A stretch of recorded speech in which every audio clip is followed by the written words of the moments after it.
Assalamualaikum warahmatullahi wabarakatuh. Salam guru penggerak, Bapak Ibu guru hebat yang saya hormati. Kali ini saya berkesempatan untuk mewawancarai salah satu kepala sekolah, yaitu alumni dari guru penggerak angkatan 1. Assalamualaikum Pak Saiful Jamil. Waalaikumsalam warahmatullahi wabarakatuh, Pak Dr. Lina. Di sini pemirsa, saya sedang mewawancarai salah satu kepala sekolah yang kebetulan kepala sekolah yang bernama Pak Saiful Jamil SPD angkatan 1 guru penggerak, Pak ya. Angkatan 1 guru penggerak. Di sini saya minta izin untuk mewawancarai Bapak terkait dengan pengambilan keputusan. Ada beberapa pertanyaan yang akan saya sampaikan kepada Bapak untuk sesi tanya jawab ini. Mohon kepada Pak Saiful Jamil untuk kerjasamanya. Baik, ya silakan.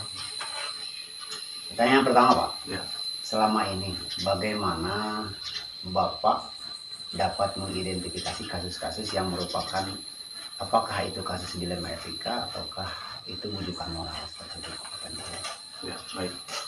Untuk mengidentifikasi kasus yang merupakan apakah itu dilema etika ataupun itu bujukan moral, saya biasanya melihat dulu situasi di mana ada dua atau lebih nilai atau prinsip yang apakah itu bertentangan sesuai dengan apakah itu bujukan moral ataupun apakah itu dilema etika. Jadi sesuai yang situasi yang terjadi saja. Situasi yang terjadi, Pak ya. Kita ambil konteksnya saja begitu. Situasi yang terjadi, apakah itu dilema etika atau bujukan moral? Ya. Baik, Pak. Pertanyaan yang selanjutnya, selama ini bagaimana Bapak menjalankan pengambilan keputusan di sekolah Bapak? Dalam setiap lembaga atau organisasi itu mesti, jadi sebagai pimpinan mesti dihadapkan pada dilema etika ataupun bujukan moral. Nah, untuk biasanya dalam menjalankan atau dalam mengambil sebuah keputusan seorang pimpinan, tentunya sebagai pimpinan tidak bisa langsung menilai secara pribadi ataupun dikhawatirkannya karena hanya satu sudut pandang dan itu cenderung subjektif. Jadi untuk menangani atau dalam mengambil keputusan itu biasanya saya melibatkan seluruh unsur-unsur politik dalam sebuah lingkungan pendidikan seperti rekan sejawat ataupun bawahan kalau itu pimpinan sebagai pimpinan, kemudian melibatkan komunitas praktisi di sekolah dan semua unsur terutama orang yang lebih pengalaman dalam hal keputusan kita ambil saja misalnya pengawas sekolah gitu sebagai supervisor di sekolah. Itu mungkin yang saya laksanakan. Baik, Pak. Jika begitu tentunya ada langkah-langkah ya, Pak ya. Tentunya ada langkah-langkah dan prosedur-prosedur yang Bapak ambil. Nah, boleh disebutkan, Pak, apa langkah-langkah atau prosedur yang telah Bapak gunakan selama ini dalam pengambilan keputusan? Ya, sebagaimana yang telah kita pelajari di guru penggerak mungkin itu ada 3 prinsip, 4 paradigma dan 9 langkah. Nah, itu secara di guru penggerak itu semuanya terpakai. Ya. Nah, untuk setelah menjadi pembinaan tentunya ada prosedur-prosedur juga yang tentunya harus saya lalui. Yang pertama tadi sesuai dengan pertanyaan. Yang pertama kita identifikasi dulu masalah tersebut apakah ini dilema etika ataupun bujukan moral, kemudian menentukan nilai atau prinsip yang terlibat di situ tentang hal apa yang tadi kita bahas. Kemudian baru kita analisis konsekuensinya ke depan itu opsi-opsi yang ada itu nantinya seperti apa. Nah, kemudian libatkan seluruh pihak supaya tidak hanya dalam satu sudut pandang karena dalam satu sudut pandang biasanya pengambilan keputusan agak kurang begitu efektif. Nah, kemudian setelah itu baru memilih opsi yang paling baik berdasarkan hasil analisis, hasil dari sebuah diskusi dalam komunitas tentang pembahasan dilema etika dan ataupun bujukan moral itu. Mungkin itu yang sering saya terapkan. Baik, Pak. Jadi dari 9 langkah itu sudah ada langkah-langkah atau beberapa Tentu, langkah itu tidak bisa kita tinggalkan itu. Ya. Nah, untuk pertanyaan selanjutnya, Pak, hal apa saja yang selama ini Bapak anggap efektif dalam pengambilan keputusan pada kasus-kasus dilema etika seperti itu? Ya, sesuai yang telah saya utarakan tadi di awal bahwasanya saya tidak bisa mengambil keputusan secara pribadi, tapi ada beberapa pula yang harus memang saya laksanakan secara pribadi. Tapi mengenai dilema etika ini cenderung lebih kepada yang paling efektif adalah pengambilan keputusan itu atas dilema etika itu dengan melibatkan semua unsur, semua pihak yang terkait dengan masalah itu, dan tentunya harus pengambilan ataupun mengajak orang-orang yang memang relevan atau linier dengan apa yang terjadi, baik itu dilema etika ataupun yang terjadi di sekolah gitu ya.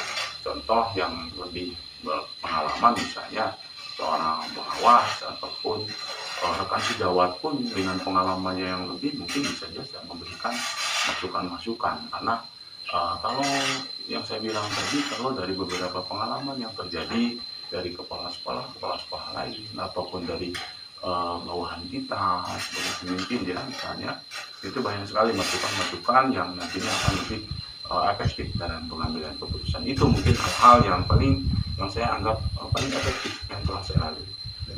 Baik Pak, tentunya Bapak dalam pengambilan keputusan itu ada tantangan Pak. Tantangan apa sih selama ini tantangan dalam pengambilan keputusan yang menyangkut dilema etika ini? Ya, kalau tantangan dalam sebuah pengambilan keputusan tentunya tidak hanya di tantangan berpikir ya pada hasil akhir ya. Betul. Tentunya ada di bagian proses, sebetulnya ada di bagian proses itu tantangan ada. Tapi yang cenderung pengambilan keputusan mengenai setelah opsi yang kita ambil itu adalah satu opsi yang paling baik, tapi mungkin saja itu tidak sama dengan apa yang kita harapkan atau ada ketidakpuasan terhadap apa yang akan kita raih dalam hasil sebuah keputusan yang kita ambil. Itu biasanya ketidakpastian mengenai konsekuensi dari keputusan yang sudah diambil. Nah itu memilih kemudian memilih sulitnya ini pasnya di mana keputusan yang saya ambil untuk orang banyak ini sekian berapa persennya, untuk orang dari 10 misalnya sekian persennya, ada 7%-nya berarti itulah disebut berhasil. Tapi kalau dari orang 10 kemudian saya ambil keputusan kok hanya terdampak pada 3 atau 4 orang, itu mungkin saya anggap kurang berhasil dan itu menjadi sebuah tantangan gitu. Mungkin itu. Selanjutnya Pak, pertanyaan selanjutnya adalah mengenai jadwal Pak, ya, mengenai pengambilan keputusan ini. Apakah ada sebuah jadwal tertentu ataupun penyelesaian khusus ataupun atau Bapak memilih opsi yang menyelesaikan langsung di tempat seperti itu Pak? Untuk jadwal ataupun tata kala ya, jadi dalam penyelesaian sebuah dilema etika ataupun kedudukan moral, baik dimanapun lembaganya, namanya lembaga pendidikan itu tentunya ada 2 jadwal, ada periodik dan non periodik. Kalau periodik sudah jelas dalam penanganan hal-hal seperti supervisi dan sebagainya, itu adalah sudah terjadwal dengan tata kala yang sudah memang tercantum dalam RKT ataupun RKS ya, ataupun program-program sekolah lain.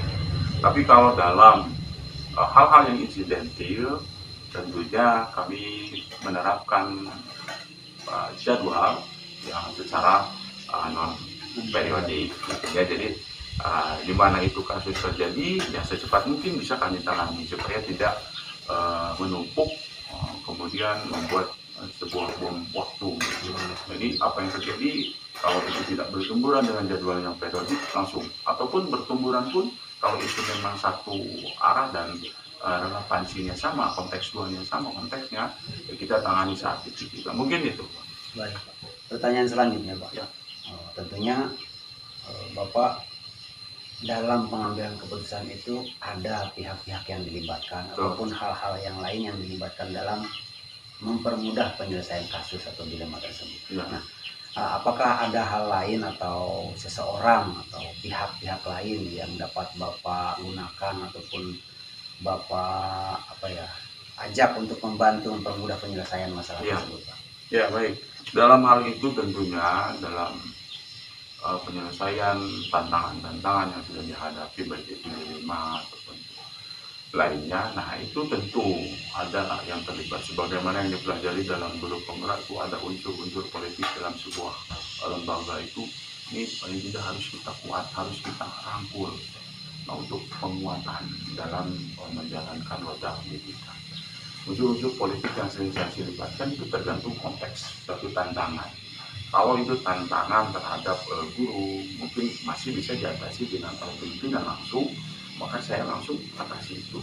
Kalau itu dalam konteksnya lebih luas, sekolah misal, untuk program-program sekolah membutuhkan masukan ataupun arahan pimpinan dari seorang supervisor atau pengawas, maka saya libatkan itu, bahkan sampai dengan kepada koordinator satuan layanan pendidikan saya ajak ya, saya undang, saya berdiskusi, tergantung konteksnya. Jadi masalahnya kita tantangan kita identifikasi seperti apa, oh berarti yang harus kita libatkan konteksnya dengan siapa relevansinya begitu. Jadi itu tentu ada yang dilibatkan ya, jadi seluruh unsur politik baik warga sekolah, itu dari masyarakat, mulai murid, tokoh agama, tokoh masyarakat, SPLP, pengawas, ataupun dari dinas pendidikan sekalipun, kita tetap untuk menjaga komunikasi, terlibat semua di dalam, tergantung konteks dari tantangan. Mungkin itu. Baik Pak, asik ngobrol dengan Bapak. Sebetulnya pengen lama-lama ngobrol, tetapi memang kita dibatasi dengan durasi. Tiba ke penghujung obrolan kita Pak. Jadi kita laksanakan nih pada pagi hari ini, pembelajaran apa sih yang bisa kita ambil ataupun bisa kita refleksikan dalam kehidupan sehari-hari selaku Bapak di sini sebagai pimpinan. Jadi dari setiap sesuatu yang kita bisa ambil makna, terutama dalam berinteraksi ini, menurut saya semua pengalaman yang kita maknai atau kita refleksi, kita maknai ya itu ya, pengalaman yang direfleksi itu akan menjadikan kita lebih untuk efektif dalam mengambil sebuah arah atau keputusan, baik itu pemimpin atau secara pribadi. Nah, adapun yang saya petik dalam pengalaman pengambilan keputusan ini adalah ketika mengambil keputusan dalam sebuah dilema etika, saya belajar bahwa penting untuk melibatkan atau mempertimbangkan. Yang pertama tadi diidentifikasi dulu, kemudian kita pertimbangkan apakah itu perlu melibatkan siapa yang kira-kira harus terlibat sesuai dengan konteksnya. Nah kemudian konsultasi itu penting, konsultasi dengan orang lain, atau terutama kalau guru itu berarti sekolah atau komunitas praktis itu penting. Kemudian kalau saya di kepala sekolah kemudian ada disebut dengan MKKS itu penting ya, tidak hanya membahas tentang pembelajaran saja, tapi bisa juga membahas tentang bagaimana metode-metode ataupun bagaimana tidak hanya terjurus kepada siswa, tapi bagaimana pula kita memanajemen sebuah sekolah dan gurunya. Ini yang paling penting sebuah pendidikan menurut saya ya. Jadi itu kemudian berkonsultasi dengan rekan sejawat, kemudian dengan bawahan pun kita jangan sungkan-sungkan, karena siapa tahu sudut pandang kita ternyata sudut pandang dari bawahan itu lebih cemerlang dari kita, itu jangan kita hindari, mungkin saja terjadi. Jadi jangan menganggap kalau bawahan berarti sudut pandang terlalu sempit, kalau pemimpin berarti luas, tidak seperti itu. Kadang-kadang bawahan mempunyai pandangan yang lebih baik. Nah itu mungkin dalam pengambilan keputusan yang saya dapat saya petik hikmahnya dari selama saya menjabat sebagai kepala sekolah. Mungkin itu Pak Ahmad Tarlima. Baik Pak, tiba di penghujung. Saya mohon maaf apabila Sama-sama. dalam wawancara tadi ada kesalahan ataupun kekurangan dari saya pribadi, dan Sama-sama. Begitupun Bapak, insya Allah kita nanti akan bertemu di kemudian hari untuk bertanya-tanya lagi. Amin, amin. Ya. Mari Pak. Ya, terima kasih. Terima kasih.